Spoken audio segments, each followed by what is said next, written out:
Approximately 10 years ago, a crime would happen pretty much outside this hotel where Legian meets Kuta on the beach, where we will visit in a moment. A crime that would shake Bali and Indonesia. A crime that would take a policeman's life.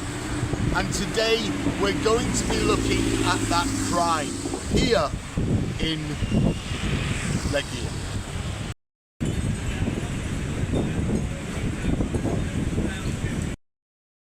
So Indonesia was celebrating its Independence Day, 2016.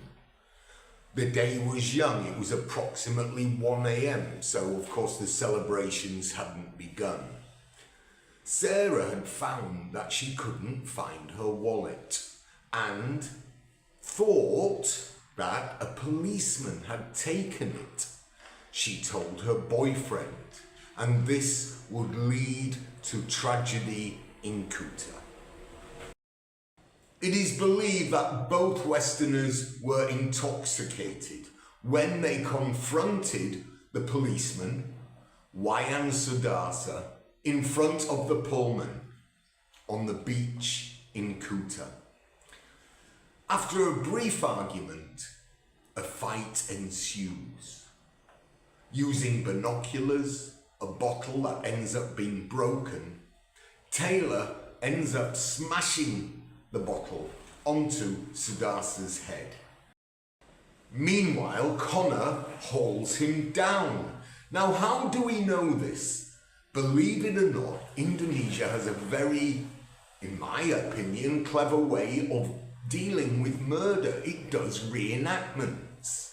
Now, of course, the suspects are brought to the beach approximately 4 or 5 days after this occurrence, and they have to reenact.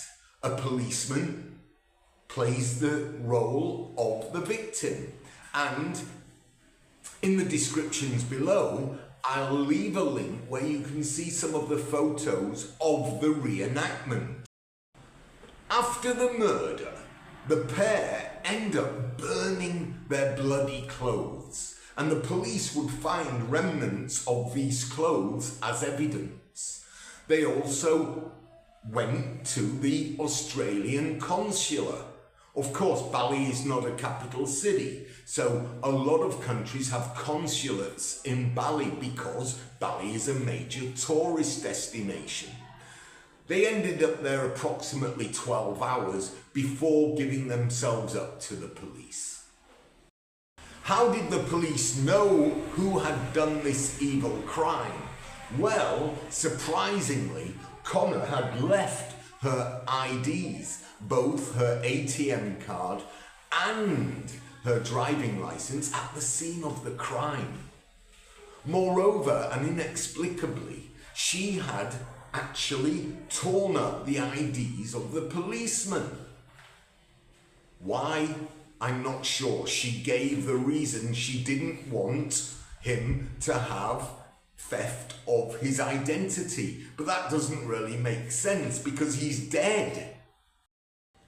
Connor was to serve approximately 4 years, being released in June 2020, whereas Taylor had 5 years and was released in July 2021. Connor remained adamant she was innocent, and she'd actually left 2 young children in Byron Bay, so they had to see her mother in prison from time to time, which must have been quite harrowing. The bottom line is, as with most things, keep your hands to yourselves. What can I say? A sad case, resolved, but of course that doesn't help the policeman who lost his life. May he rest in peace. As always, bah bah, don't be a sheep.